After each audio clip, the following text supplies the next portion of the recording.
Tu t'es cogné avec quoi? Avec une brique qui était sur la table de chevet. En fait, je ne sais pas si j'ai touché sa tête ou son épaule. Tu avais une brique dans ta chambre? Oui, Pourquoi? mes enfants et moi, on allait peindre ces briques pour les mettre autour de la boîte aux lettres. D'accord? Combien de fois as-tu frappé Jason à la tête? Je ne sais pas. Tu sais que ton mari n'a pas survécu, n'est-ce pas? Je ne sais pas. Je suppose qu'il n'y a personne dans sa famille que vous voudriez qu'on contacte pour les prévenir, hein? Mon Dieu, j'ai peur de lui. Mais peur de quoi? De sa famille, qu'il m'enlève les enfants. Mais tu n'es pas leur mère. Non. Vous êtes légalement mariés, oui? Tu les as adoptés légalement? Non. Eh bien, alors, c'est vraiment une possibilité? Aïe! Non. Jason était l'Irlandais qui a perdu sa femme dans un tragique incident naturel, une crise d'asthme.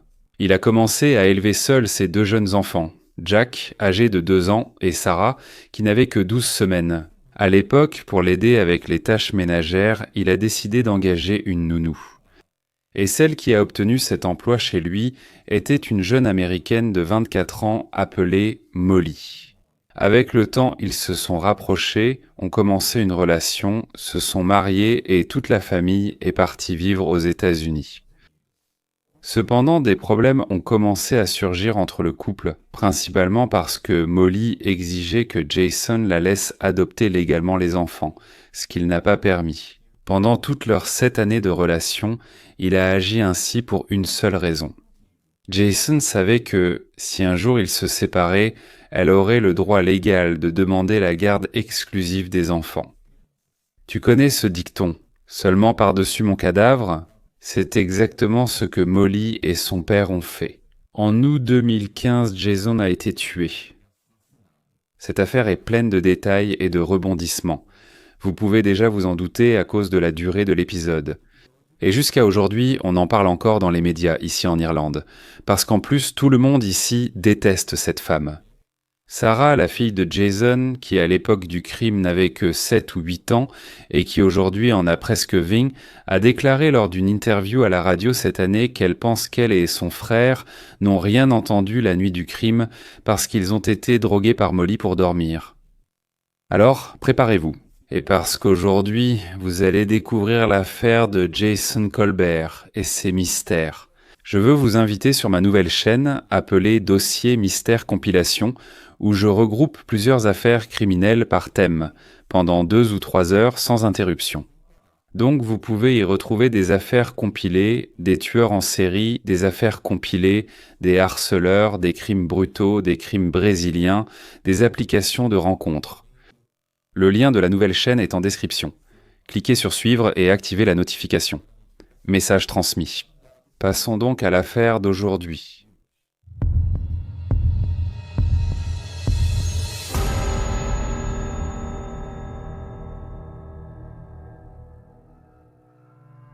Jason Colbert est né le 12 février 1976, en même temps que son frère jumeau, Wayne. Eux et quelques frères et sœurs plus âgés vivaient à Limerick, une ville d'Irlande comptant environ 100 000 habitants. Toute la famille menait une vie tranquille, qualifiée d'idyllique, ce qui signifie une expérience marquée par la paix et l'harmonie. En plus de Wayne, Tracy était la sœur avec laquelle Jason était le plus proche.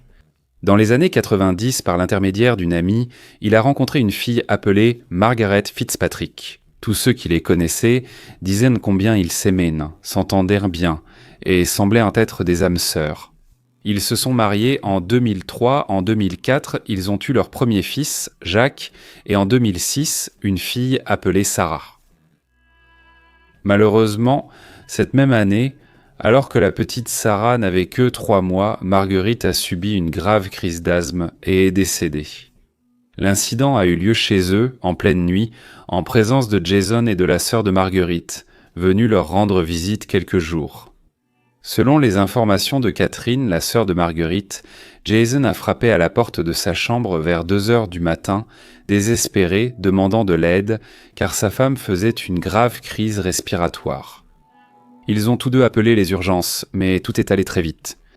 Jason a longtemps souffert de cette perte, écrivant de nombreuses lettres à sa femme qu'il déposait sur sa tombe. Il est devenu veuf à l'âge de 30 ans avec un fils de 2 ans et une fille de seulement 12 semaines.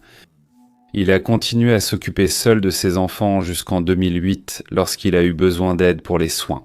Il a cherché un site qui mettait en relation des familles et des jeunes filles au pair du monde entier. Au pair est un programme d'échange culturel qui permet à de jeunes personnes de vivre temporairement dans un autre pays, en logeant chez une famille locale.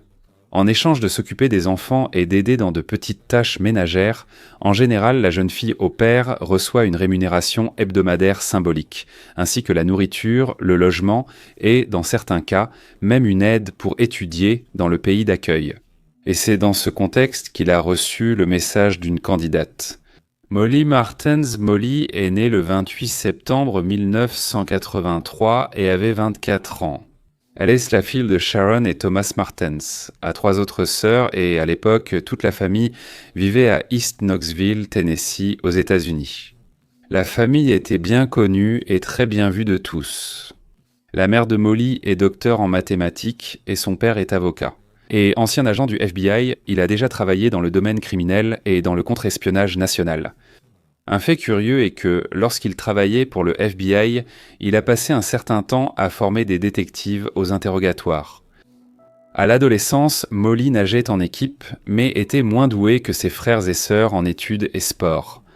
Certains rapportent également qu'elle souffrait de problèmes de santé mentale et que sa famille essayait de garder cela secret.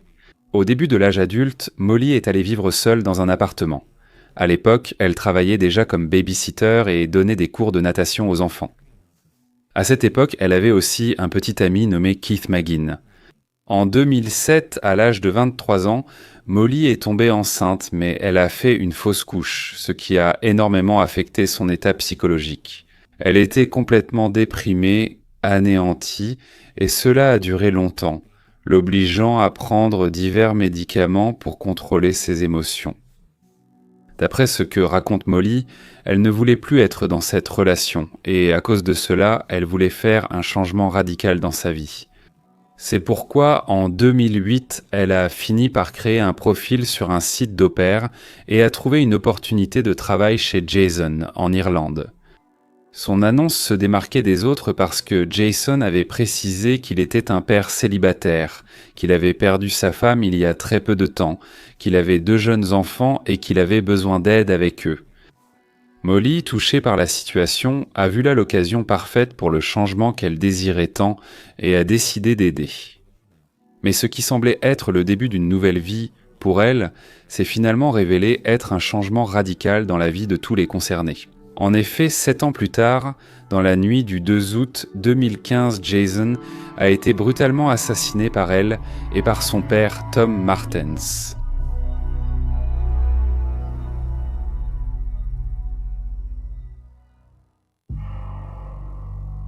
L'arrivée de Molly en Irlande était prometteuse.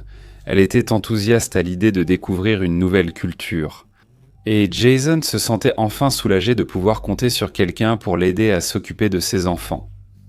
Depuis le décès de Margaret, il n'a jamais cessé de travailler et, pendant son absence, les enfants n'étaient pas confiés à la garde de la famille, principalement de sa sœur Tracy. Mais ses enfants grandissaient, avaient besoin de plus d'attention, et il a pensé qu'avoir quelqu'un à la maison pour s'occuper d'eux serait la meilleure solution. Molly s'entendait très bien avec les enfants. Jack et Sarah l'aimaient bien, elle était gentille avec eux deux et Jason ne semblait plus aussi fatigué qu'avant.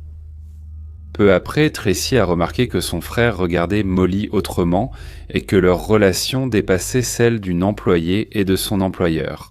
Et elle n'avait pas tort à propos de cette impression. Les deux avaient aidé vraiment une relation. Cependant, il y avait quelques contretemps entre eux qui au début n'étaient déconnus de personne. 5 mois plus tard, en août 2008, Molly pressait Jason de la demander en mariage, lorsque son visa a expiré.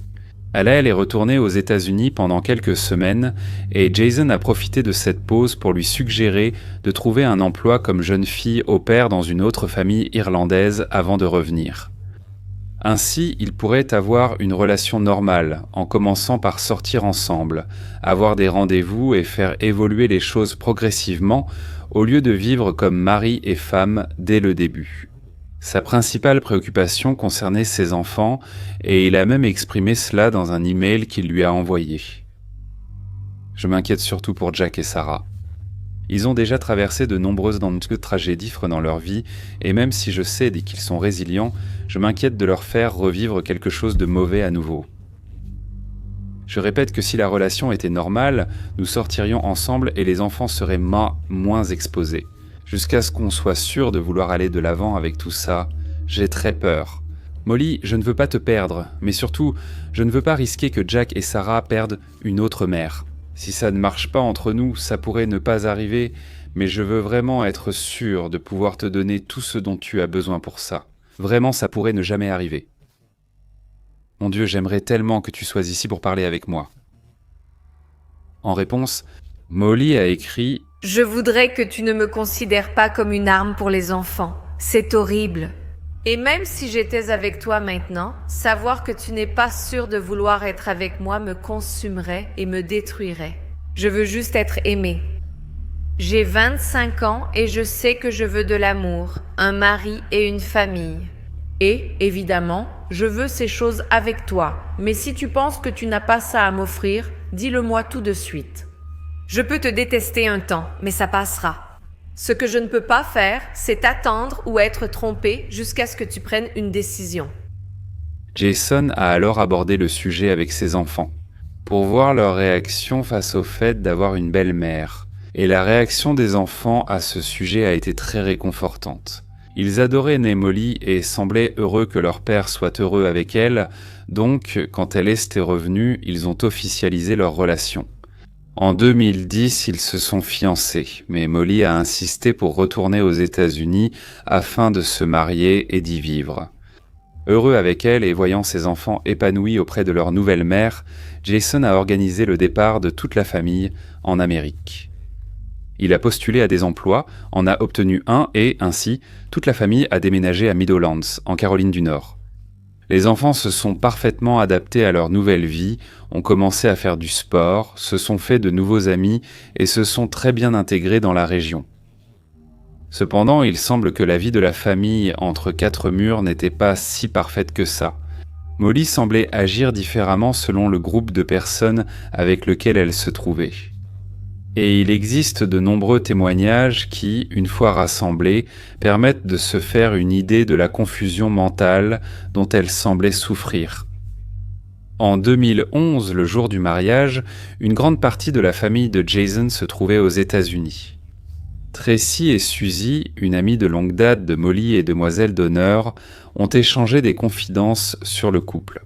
À cette occasion, elle a été prise au dépourvu par une information.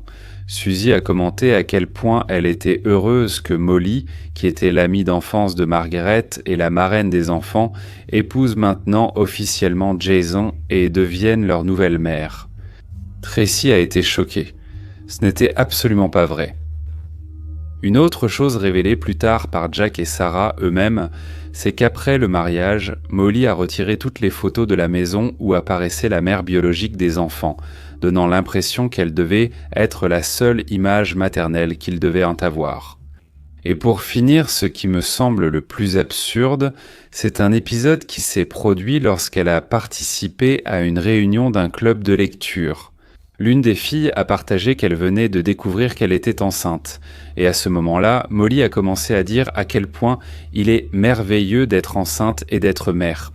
Et elle a raconté comment s'est passée son expérience en portant et en donnant naissance à sa fille, Sarah. Rien qu'avec ces trois récits, on peut rapidement comprendre que quelque chose n'allait pas avec cette femme. Et ce n'était même pas le début des problèmes que le couple allait devoir affronter. Molly, depuis des mois, demandait avec insistance à Jason de régler les papiers pour l'adoption légale des enfants. Presque 1 an et demi après le mariage, le 27 décembre 2012, Jason a envoyé un email à une avocate pour se renseigner sur l'adoption légale des enfants par la belle-mère. « Bonjour Megan, je suis marié à Molly depuis 1 an et nous vivons dans le comté de Forsyth. Est-il possible d'organiser cette adoption de façon à ce que, si jamais nous divorçons à l'avenir, et ce n'est pas mon intention, le droit de garde des enfants me revienne entièrement? Que puis-je faire pour que ce soit possible? Je vous remercie d'avance. Évidemment. Jason ne s'opposait pas à essayer de résoudre la situation, mais il voulait évidemment se protéger contre la possibilité que ses enfants lui soient retirés par une décision de justice. L'avocate lui a répondu par un email assez long, expliquant plusieurs termes juridiques, mais au final, elle a essentiellement dit ceci. C'est quelque chose à prendre en compte lors d'une adoption par un beau-père ou une belle-mère. En cas de séparation et de conflit pour la garde, elle aura pleinement le droit de se battre pour cela. Et la décision sera basée sur ce qui est dans le meilleur intérêt des enfants. Donc oui, un juge pourrait très bien finir par décider qu'il serait dans le meilleur intérêt des enfants que Molly obtienne la garde exclusive. Avec cette réponse de l'avocate, Jason savait qu'il ne pouvait absolument pas laisser cela arriver. En 2013, Molly a secrètement consulté un avocat au sujet des droits parentaux et de la garde éventuelle des enfants en cas de séparation. Elle a également parlé avec un autre avocat du même sujet en 2014. Et en gardant à l'esprit qu'elle n'avait que le statut de belle-mère, Jason a repoussé la situation d'adoption aussi longtemps qu'il a pu. Et c'est peut-être la principale raison qui a conduit au meurtre lors de la fatidique nuit du 2 août 2015.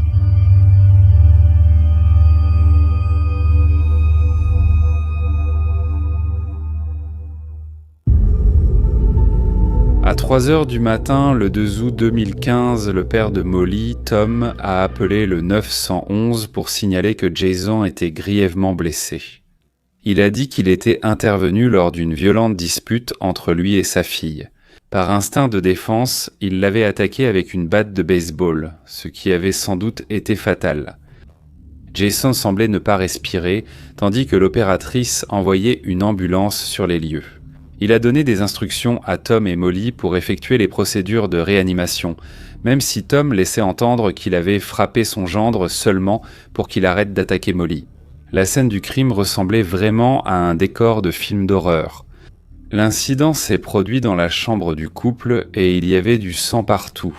Sur le lit, dans la salle de bain, sur la moquette, sur la porte et surtout sur l'un des murs. Avec les premières questions posées aux personnes impliquées, il a vite été compris que Molly avait aussi attaqué son mari avec un bloc de béton qui, étrangement, se trouvait dans la chambre. Selon elle, Jason était furieux, criant qu'il allait la tuer lorsqu'elle a commencé à appeler à l'aide, et son père est apparu pour l'aider. Tom, qui dormait dans la chambre d'amis car il rendait visite au couple ce jour-là, s'est réveillé à cause du bruit et est allé voir ce qui se passait. En chemin, il a vu la batte de baseball achetée pour Jack et l'a prise. En arrivant sur les lieux, il aurait vu Jason en train d'étouffer Molly et l'a alors frappé. Malgré cela, Jason a commencé à la traîner à travers la chambre vers la salle de bain, disant encore qu'il allait la tuer. Il est allé jusqu'à la salle de bain et l'a frappée de nouveau. Jason a alors essayé de s'enfuir et à partir de là, il dit ne pas se souvenir combien de fois il l'a frappé jusqu'à ce qu'il tombe au sol. À un moment donné, pendant que Jason essayait de s'enfuir, c'est là que Molly a pris le morceau de béton qui se trouvait dans sa chambre et l'a frappé avec. Comme je l'ai dit, la scène ressemblait vraiment à un film d'horreur et ne correspondait en rien à ce qu'ils avaient en décrit. La scène était si cruelle qu'un morceau d'os du crâne de Jason, encore avec du cuir chevelu, se trouvait sur le sol de la chambre. La police scientifique a également constaté une marque ronde au-dessus de la plinthe du mur qui était plus tachée et cette marque ronde correspondait parfaitement à l'extrémité de la batte de baseball, clairement. Jason a aussi été frappé alors qu'il était au sol. Si toute l'attaque du père et de la fille était pour se défendre, pourquoi Jason aurait-il été frappé alors qu'il était déjà maîtrisé? Cette marque, cela laissait donc entendre que la victime, en réalité, avait été battue à mort. Et vous savez ce qui est encore plus étrange? La mère de Molly, Sharon, était aussi dans la maison, en train de dormir avec son mari. Selon elle, ils ont tous les deux été réveillés par le bruit.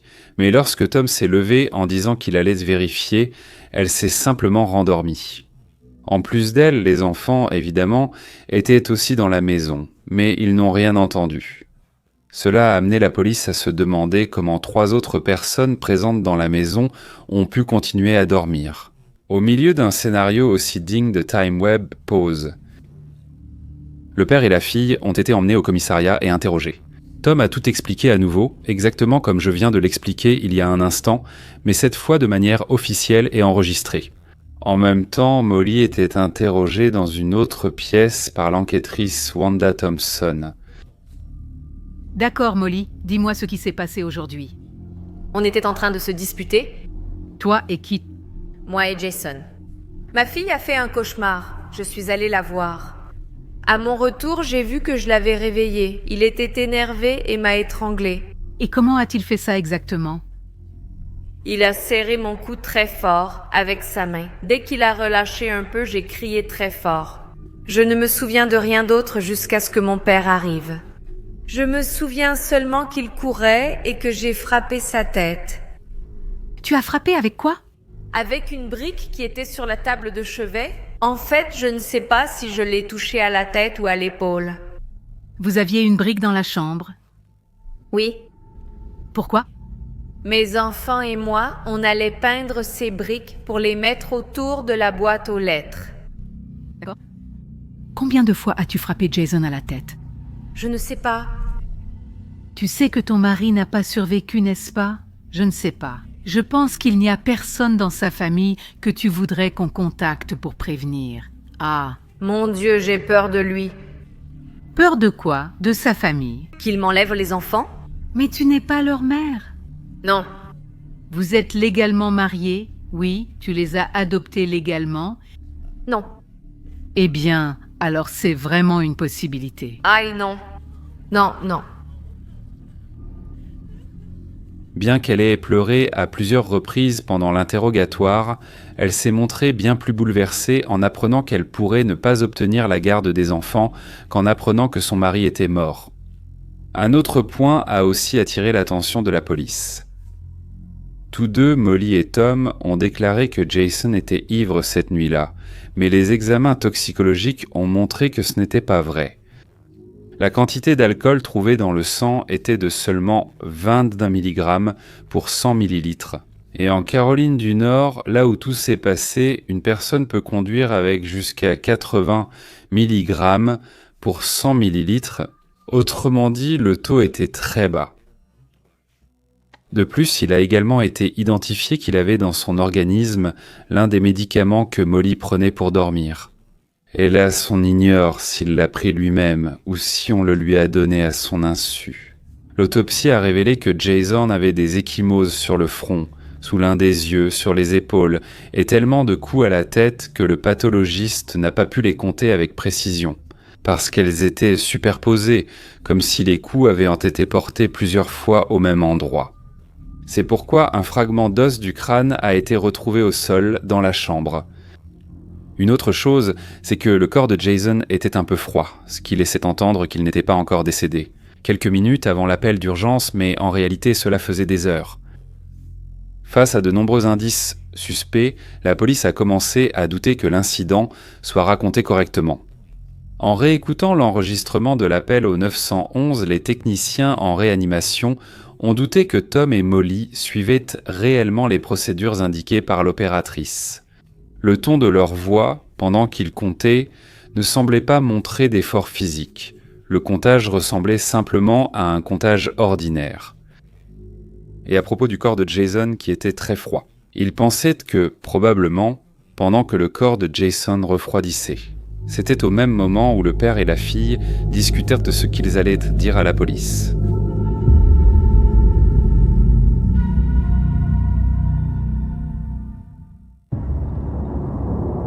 Après que Molly et son père ont été relâchés de l'interrogatoire et que la maison a été libérée après l'expertise. Elle a dépensé plus de 5 000 $ pour un nettoyage professionnel afin d'enlever toutes les traces et marques de sang que ce crime avait laissées. La famille de Jason a été informée de tout, et ils ont essayé à de nombreuses reprises de contacter Jack et Sarah, mais Molly les en a empêchés. Tracy, la sœur de Jason, et son mari, David, ont pris le premier avion pour les États-Unis. Dès que le corps a été libéré et bien avant que sa famille n'arrive d'Irlande, Molly a tenté de lancer la procédure de crémation, mais la police et le médecin légiste l'en ont empêché. Malgré cela, elle empêchait la famille d'accéder au corps, ce qui a pris exactement 4 jours avant que cela ne soit possible. Lorsque Tracy a enfin pu voir son frère, elle a été choquée par ce qu'elle a vu et le cœur lourd. Elle a tenu sa main, a promis que ses neveux iraient bien et qu'elle ferait tout pour obtenir justice. Lorsque les enfants ont été interrogés par une assistante sociale, Jacques, qui avait 10 ans à l'époque, a dit que leur père avait déjà agressé physiquement Molly à plusieurs reprises. Sarah, 8 ans, a dit que leur père avait des problèmes de colère. Mais chaque fois qu'on leur demandait, quand ils avaient vu cela, comment et à quelles occasions ces choses se produisaient, ils répondaient en toujours « c'est ma mère qui me l'a dit ». Il convient de souligner que les enfants ont toujours considéré Molly, avec Molly comme mère pendant ce temps, et moins de 48 heures après le crime, Molly avait déjà déposé les papiers pour obtenir la garde légale des enfants et elle l'a obtenue. Mais elle ne s'imaginait pas que cela ne durerait que quelques jours, puisque Tracy a présenté un testament de Jason enregistré en 2007, peu après le décès de Margaret, où il nommait sa sœur Tracy et son mari David comme tuteurs légaux au cas où il lui arriverait quelque chose. La justice américaine avait accordé la garde à Molly, car elle n'avait aucune idée que des membres de la famille de Jason souhaitaient revendiquer ce droit. Mais dès que Tracy s'est présentée avec le document et un avocat devant la justice locale, la demande a été réexaminée. Le juge a pris en compte la seule nationalité des enfants, l'irlandaise, ainsi que le fait que le père n'avait jamais officialisé, en 7 ans, l'adoption par Molly. Ainsi, la concession a été annulée. Le jour du départ des enfants a été très douloureux. Lors des adieux, ils ont beaucoup pleuré, affirmé à plusieurs reprises leur amour et promis de se revoir bientôt. Jack et Sarah se sont quittés. Ils sont partis accompagnés de leurs oncles, Tracy et David, et sont allés directement à l'aéroport pour attendre le vol qui les ramènerait en Irlande. Au cours des semaines suivantes, Molly essayait d'appeler les enfants, mais n'arrivait pas à les joindre à cause de l'interdiction des oncles. Elle publiait inlassablement plusieurs photos sur sa page Facebook personnelle et suppliait qu'on la contacte. Cela fait déjà 3 semaines que vous m'avez été enlevé. J'aimerais pouvoir vous serrer dans mes bras. Jack, demain tu auras 11 ans, j'ai tellement envie de te parler. Ah, mes amours, je vous aime tellement, ça fait mal, tellement mal, je n'arrêterai pas de me battre pour vous. Vous me manquez tous les deux à chaque seconde, tant que je respirerai, je vous aimerai. S'il vous plaît, mes amours, trouvez un moyen de me contacter. Tout ce remue-ménage a poussé Tracy à lui envoyer une lettre de mise en demeure. C'est un document extrajudiciaire utilisé pour avertir quelqu'un qu'il doit cesser une action jugée inappropriée ou préjudiciable. Autrement dit, elle demandait à Molly d'arrêter de publier des photos des enfants sur les réseaux sociaux et de cesser de réclamer un contact avec eux. Tracy et David ne voulaient en aucun cas que les enfants gardent le moindre contact avec les meurtriers de leur père, peu importe à quel point ils disaient qu'ils ressentaient son absence. Les enfants n'en avaient aucune idée, mais la situation derrière toute cette affaire était bien plus compliquée. Jack et Sarah étaient hors des enfants et ne comprenaient pas la véritable situation de toute cette affaire.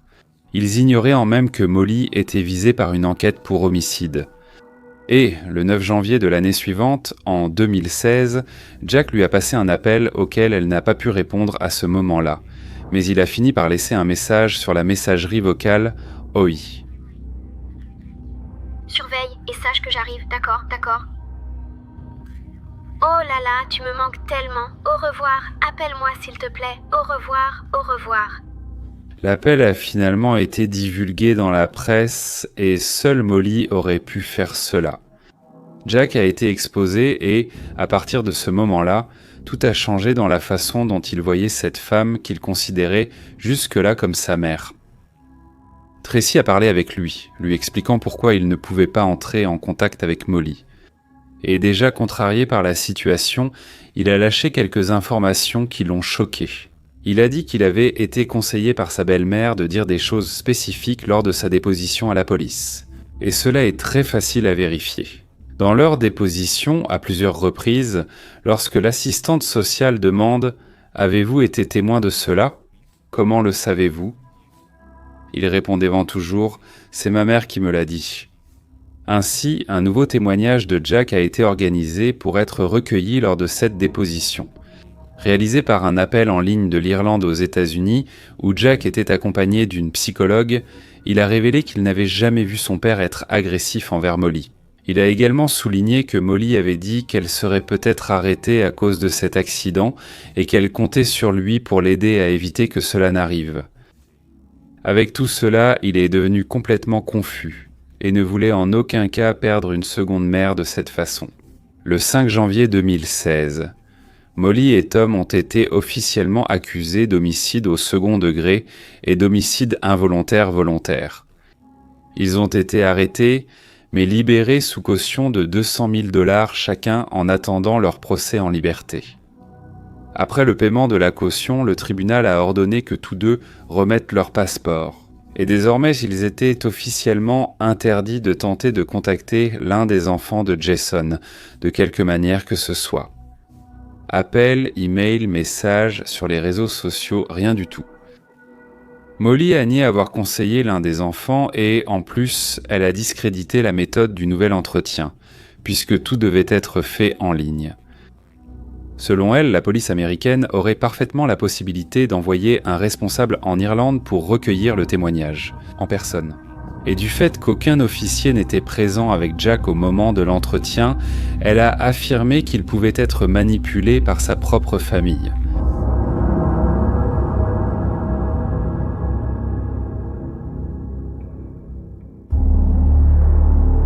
Le premier procès de l'affaire a débuté le 17 juillet 2017. Molly et Tom ont tous deux plaidé non coupables, affirmant qu'ils n'avaient agi qu'en légitime défense. En raison du nouveau témoignage de Jack indiquant qu'il avait été conseillé par Molly de dire certaines choses. Le ministère public a demandé que le premier témoignage des enfants, réalisé aux États-Unis le lendemain du crime, soit écarté. Le juge a accepté la demande et ils n'ont pas été présentés au jury. La version présentée par la défense était qu'aucun des deux n'avait l'intention de tuer. Bien que Molly ait exercé son droit de ne pas témoigner, Tom a accepté et a donné sa version des faits. Il a ajouté qu'il n'aimait pas Jason parce qu'il savait que son gendre maltraitait sa fille et qu'il lui avait déjà conseillé plusieurs fois de demander le divorce. De son côté, le procureur disposait de preuves qui ne faisaient qu'aggraver la situation des accusés. Jason a été frappé alors qu'il était de dos et il a continué à recevoir des coups alors qu'il était déjà au sol. Ils ont souligné la marque de la batte de baseball sur la plinthe du mur, affirmant qu'il s'agissait des coups portés à Jason alors qu'il était déjà allongé. Si le coup de batte était venu d'en haut, la marque aurait pu se trouver sur la moquette, mais elle était sur le mur, laissant entendre que la victime a peut-être reçu quelques coups au sol, comme s'il s'agissait d'une balle de golf. Le procureur a affirmé que ni Molly ni son père ne présentaient trop de blessures, mais ils ont dit qu'il avait été renversé. Le médecin légiste de la scène du crime a déclaré qu'en arrivant sur les lieux, on lui avait dit que Molly avait affirmé que Jason l'avait étranglé. Mais en la photographiant, il n'a trouvé aucun hématome sur son cou, seulement une petite marque sous l'oreille gauche, comme si elle avait été faite par un ongle, pour les ambulanciers. Ils ont également souligné le fait que la peau de Jason était très froide, ce qui semblait alarmant compte tenu de toute la situation. En effet, même si Molly et le père disaient avoir appelé les urgences dès que tout est arrivé, le corps racontait une autre histoire. La froideur organique indiquait clairement qu'il s'était déjà écoulé un certain temps avant que la police ne soit appelée. Quelques jours avant la mort de Jason, à la fin juillet 2015, le couple était à une fête et Molly a fait un commentaire à son mari sur son poids, devant plusieurs autres personnes. Jason a fini par quitter la fête plus tôt, complètement bouleversé et embarrassé. Un témoin a transmis cette information via un message sur le Facebook Messenger de Tracy lors de l'enquête. Jason et Molly étaient à une fête vendredi avant sa mort et elle n'a cessé de le rabaisser tout le temps. Elle l'appelait gros et disait qu'il devrait consulter le même nutritionniste que son frère, parce qu'il mangeait comme un porc et on aurait dit qu'il mangeait pour deux. Sa famille pense que cela a été la goutte d'eau qui a fait déborder leur relation, et que ce n'était qu'une des nombreuses raisons qui l'ont poussé à commencer à planifier son retour en Irlande. Et cela correspond parfaitement à une autre chose que l'enquête avait déjà découverte. Des semaines avant sa mort, Jason avait transféré 60 000 $ sur son compte bancaire en Irlande le 9 août 2017. Moins d'un mois après le début des audiences, le jury a délibéré pendant moins de 4 heures et est parvenu à une décision unanime selon laquelle Molly et Tom étaient coupables.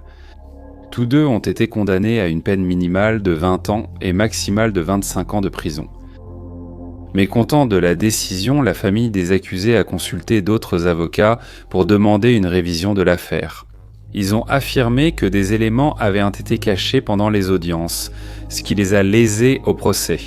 Ils apportent maintenant des informations surprenantes, jusqu'alors non divulguées. Bien que la défense ait affirmé que, le jour du crime, Jason agissait sous l'emprise de la colère, à aucun autre moment du procès, cela n'a été exposé plus en détail au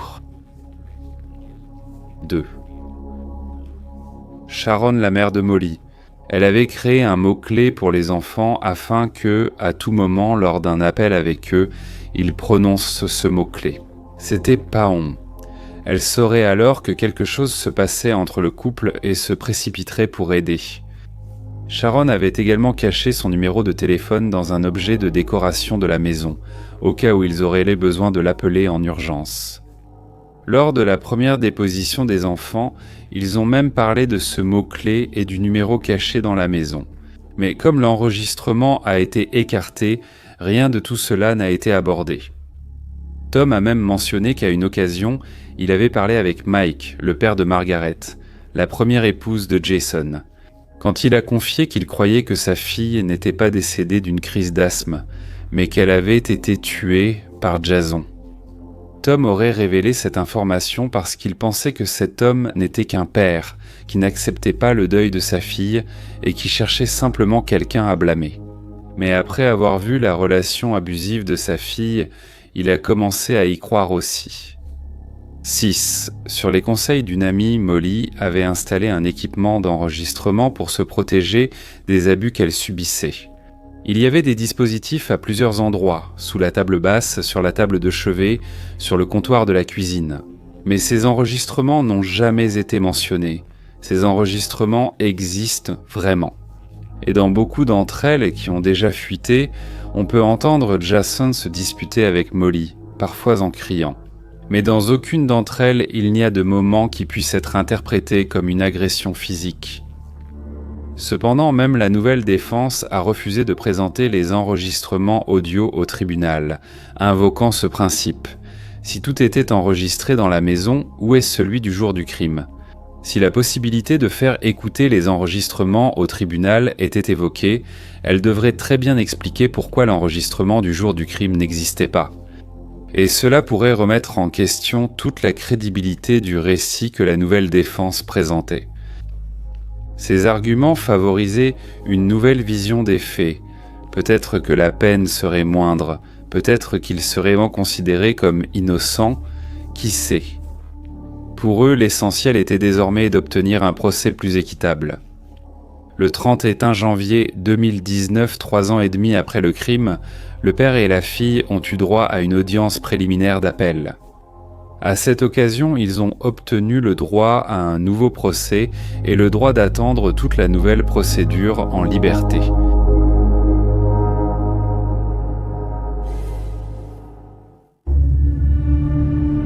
Le nouveau procès a commencé en octobre 2023, et la raison principale pour laquelle il a fallu presque 5 ans pour recommencer était la suspension des tribunaux, pendant la période de la pandémie. La défense a maintenu que Molly avait été étouffée cette nuit-là. Et ils ont affirmé que, parfois, lorsqu'une personne est étranglée pendant longtemps, elle peut perdre le contrôle de sa vessie. En demandant une nouvelle expertise sur le pyjama qu'elle portait cette nuit-là, une grande quantité d'urine a été détectée sur le vêtement. Avec cette nouvelle preuve, la défense voulait aller plus loin et demandait l'ouverture d'une enquête sur la mort de Margaret. Le ministère public, qui connaissait déjà ces arguments de la défense, a présenté une copie du rapport d'autopsie du corps de Margaret. Et même si les symptômes d'une crise d'asthme peuvent ressembler à ceux d'une suffocation, le médecin légiste de l'époque n'a trouvé aucune marque ni ecchymose sur son corps, ni sur le nez, la bouche ou le cou. Ils ont également souligné que Catherine, sa sœur, était présente lorsque tout s'est passé, et elle affirme que Jason était complètement désespéré pour essayer de la sauver. Elle a aussi affirmé que, pendant que Margaret tentait de respirer, elle n'a jamais refusé l'aide de son mari. Elle aurait pu essayer d'avertir sa sœur d'une manière ou d'une autre que cela avait été fait par lui, mais elle ne l'a pas fait. Ce qui la pousse toujours à croire que Jason n'a rien à voir avec cela. Le ministère public a également souligné que si Jason avait voulu tuer sa femme par suffocation, il n'aurait pas appelé sa belle-sœur pour essayer de l'aider à survivre. Il aurait très bien pu attendre qu'elle meure pour prévenir Catherine. Alors, tout ce scénario ne semblait-il pas être un crime, étant donné que le père de Margaret avait parlé avec Tom et avait dit ces choses-là? C'était une histoire qui se déroulait depuis le premier procès et Mark le savait. Mais du fait qu'il avait suivi un traitement très sérieux contre le cancer à une époque marquante, il croyait qu'il ne serait plus en vie. Pour le jour de l'audience, il a fini par émettre un document officiel, signé par des avocats et enregistré pour être utilisé au tribunal, au cas où il ne serait pas là, s'il n'était plus en vie pour témoigner, ce qui, malheureusement, est arrivé quelques mois plus tard. Le document, qui est encore aujourd'hui conservé par la sœur de Marguerite et par l'épouse de Michel, comporte plusieurs paragraphes, mais dit essentiellement ce qui suit. Je voudrais préciser que je n'ai rencontré Thomas Martens qu'une seule fois, il y a environ 4 ans, après que Jason et Molly se sont mariés. C'était à l'occasion d'un voyage où ma femme Marion, notre fille Catherine et son petit ami, ainsi que moi-même, sommes allés aux États-Unis pour rendre visite à Jason, Molly et à nos petits-enfants. Je déclare de façon catégorique que la relation entre Jason et Margaret et la relation entre Jason et Molly n'ont jamais été discutées d'aucune manière. Je peux également affirmer catégoriquement que nous n'avons jamais discuté d'aucun sujet concernant ma fille Margaret, y compris les circonstances de sa mort. Je n'ai jamais affirmé à Thomas que Jason avait tué ma fille. De telles déclarations sont complètement fausses et malveillantes. Avec tout cela, le parquet a maintenu la même théorie, mais un peu plus élaborée. Ils ne croyaient toujours pas qu'il y avait eu une intention de tuer, mais qu'il existait un plan de la part de Molly pour provoquer son mari, créant un scénario de violence où elle pourrait avoir des témoins, et ainsi le faire sortir de la maison et obtenir la garde des enfants. Mais tout a fini par déraper, tout est devenu incontrôlable, et ce qui aurait pu être une scène montée s'est transformé en un crime brutal. Sauf que, même après tant d'efforts de la part du parquet et de la défense, les deux parties restèrent incertaines quant à qui pourrait l'emporter dans ce nouveau procès. L'affaire était assez confuse dans la mesure où Jason et Molly semblaient avoir chacun leur part de responsabilité selon différents points de vue. Et à cause de cela, de façon incroyable pour la famille de Jason, un accord a été proposé aux accusés au début du mois de novembre. Molly et Tom ont accepté de plaider coupables d'homicide volontaire, ce qui leur permettrait de recevoir des peines moins lourdes que prévu. Au moins cela garantirait une peine, éliminant le risque qu'ils soient acquittés. À la fin, le juge a déclaré qu'il s'agissait d'une affaire très compliquée, qu'il était difficile de découvrir toute la vérité derrière tous les faits.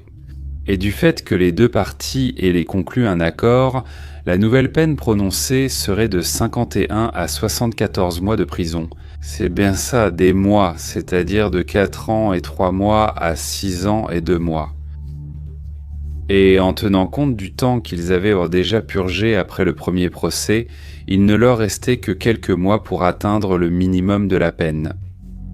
Tous deux sont retournés en prison, mais ils sont devenus complètement libres seulement 7 mois plus tard, et Molly est sortie de prison avec un immense sourire sur le visage.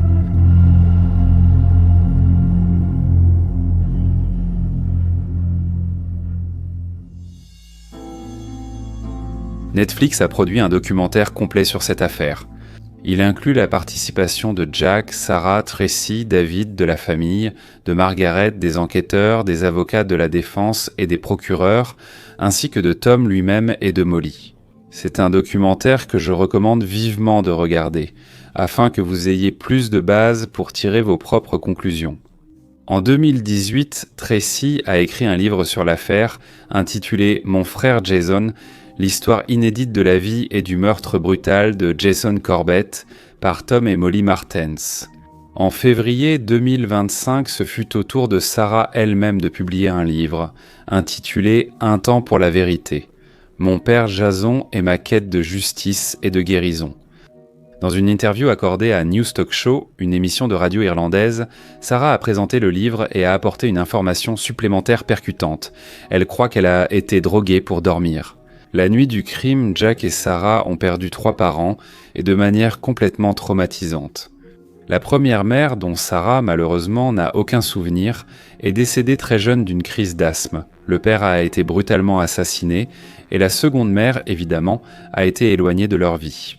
Pour être responsable de tout ce qu'elle a fait. Et bien sûr, ceux qui souffrent le plus de tout cela, ce sont eux deux. Les frères et sœurs sont toujours sous la garde de leurs oncles et tantes, leurs cousins sont maintenant devenus leurs frères et sœurs, et tous deux considèrent déjà Tracy et David comme leurs nouveaux parents. Jason a été enterré en Irlande, aux côtés de Margaret, et une nouvelle pierre tombale a été placée sur le site avec l'inscription « Une épouse et mère merveilleuse, Margaret Corbett et son mari bien-aimé, Jason Corbett ».